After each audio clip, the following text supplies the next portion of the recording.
So, hello there everyone and welcome, it is Niran here, and today it is time for yet another FIFA 17 criminal experiment here on this channel, and today we've got a pretty simple one for you. Tottenham Hotspur obviously have been doing very well in the Premier League the last two seasons, runner-up last season, at the moment looking favourites to be runner-up this year. We'll have to wait and see how that goes, but they've certainly improved, and just think about where they would be if they still had some of their best players from a few campaigns ago, the likes of Luka Modric and Gareth Bale, who ended up at Real Madrid. Well, today we're going to be finding out what the current Tottenham Hotspur team can do with those two players still in the side. So Luka Modric and Gareth Bale have gone back to Tottenham, and we're going to see whether the team can win the Premier League, and we'll also trace how they do in the Champions League as well. Now, if you go on to enjoy this video, then make sure to slap a like on it, subscribe if you're new to the channel, and whatever else you feel like doing to the video, as you know, whatever tickles your fancy, to be quite honest with you.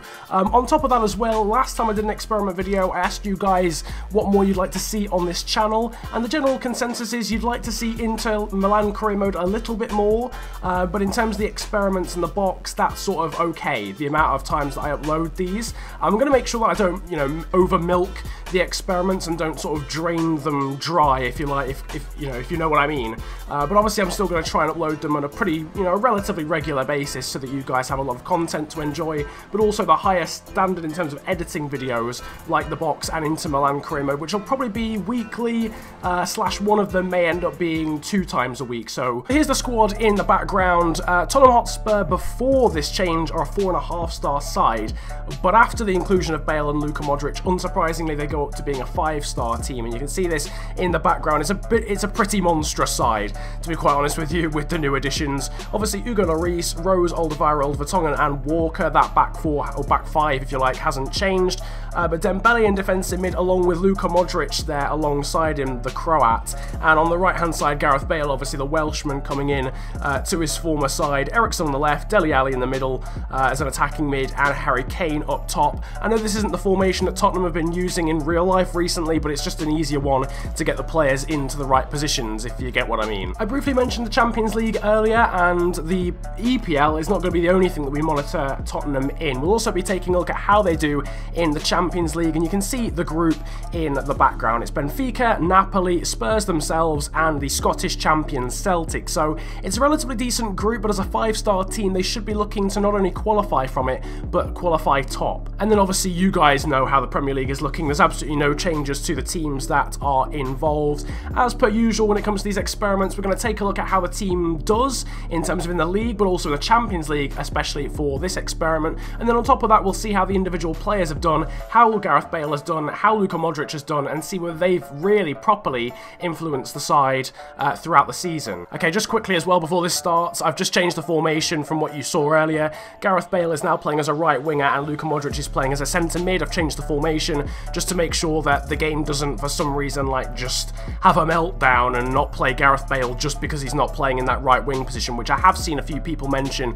in the comment section, so I've done that to combat that basically. So the sim is underway for this experiment, and to be honest with you, I don't really know what's going to happen because there's quite a few 5-star teams in the Premier League, and obviously Spurs now have got a very good side with Bale and Modric, but whether the rest of the team is absolutely, you know, on par with the other 5-star teams, we'll have to wait and see. But at this point it would be cool to see what you guys think is going to happen in this experiment. So at this point I want you to pause the video and leave your predictions for where Tottenham Hotspur are going to finish in this experiment, whether they're going to win the league, whether they're going to come in the top 4, or whether they're going to miss out on the European places altogether. So for anyone who would have predicted Spurs to finish 2nd in the league this season, you would have been correct.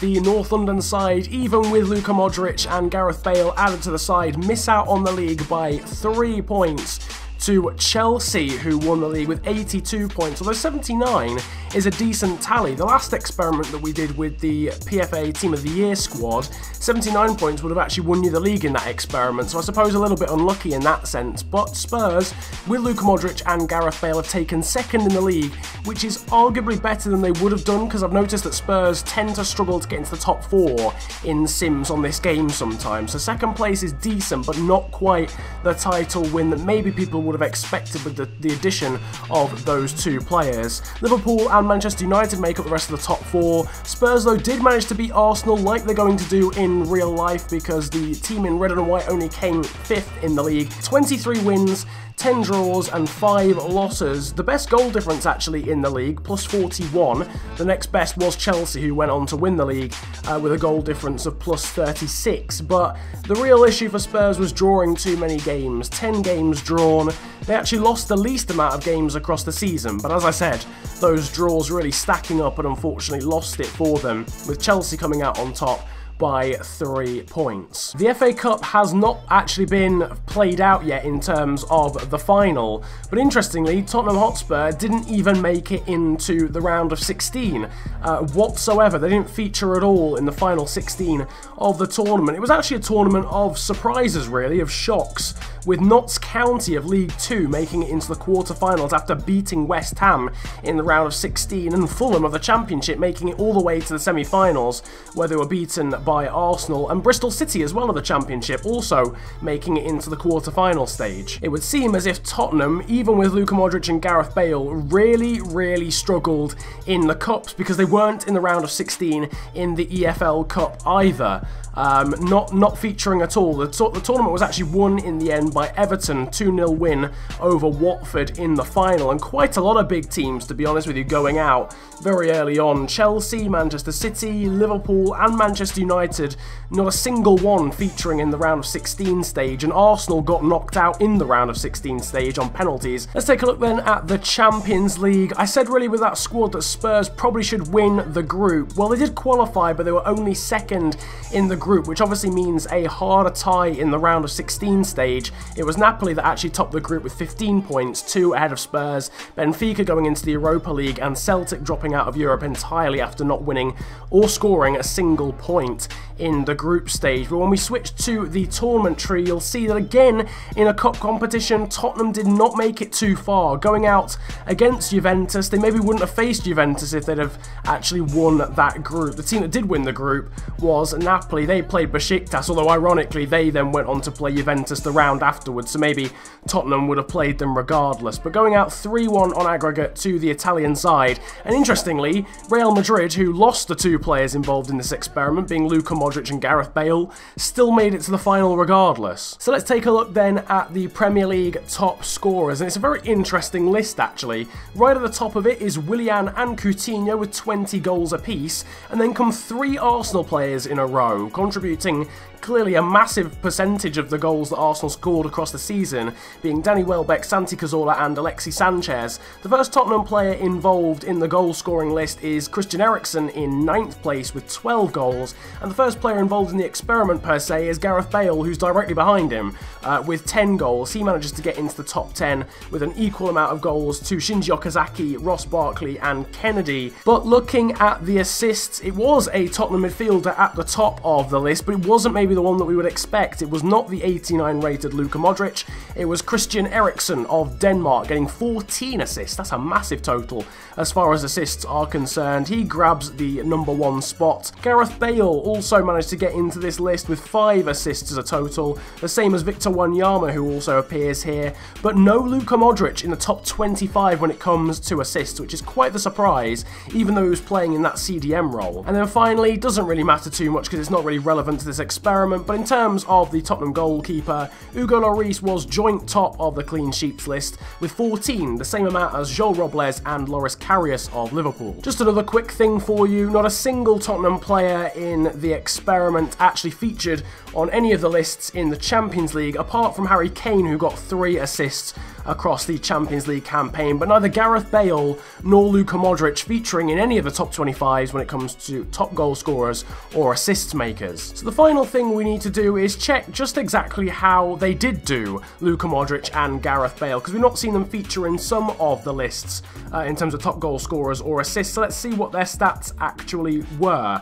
Across the season, Luka Modric managed to grab 8 goals in total, which is a pretty decent tally actually. 7 in the Premier League, which means he just missed out actually on being in the top 25, and he only played 25 games across the season. Maybe picked up an injury, that might well be why he didn't feature there. He also got 4 assists across the season, which isn't too bad, and had an average rating of a 6.8 overall. And then over here as well, Gareth Bale, again only playing a relatively limited amount of games as far as the Premier League is concerned, missing 15 games domestically in the Premier League and only playing 23 as a total there, but he did still score 10 goals in those 23 appearances with 5 assists as well in the Premier League. In terms of the Champions League, he played 8 games, grabbed 1 goal and 1 assist, and overall his average rating was a 7.1. Makes you think though, really, if Luka Modric and Gareth Bale actually played more than 25 games in the Premier League season, maybe Tottenham would have won the league. Nevertheless, that is basically the end of this experiment as far as the results are concerned.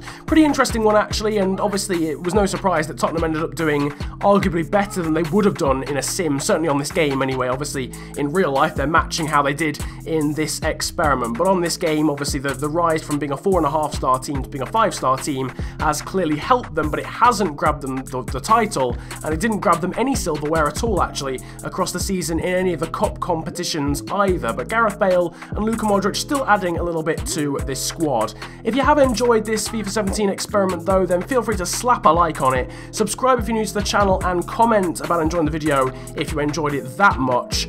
Things like the box and International Career Mode will return pretty shortly. I'm hoping the next video actually will be an episode of the box, and then after that there might be another experiment and then FIFA Career Mode. I'm going to try and make sure that the International Career Mode and the box are at least once a week for you guys, which I think was the general consensus as to how often you want to see those, and then still with more experiments is what I gathered from the various comments that I saw in the comments section. If you want to follow me on Twitter as well, you can do. The handle will be on the screen. It is at the official FNG, and links to it are in the description. But it has been a pleasure ranting at you guys today. Have a wonderful day, enjoy yourselves, and goodbye.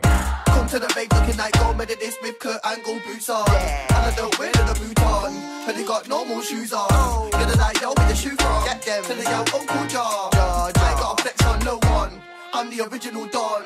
Come to the vape looking like gold medalist with Kurt Angle boots on. And I don't wear the boot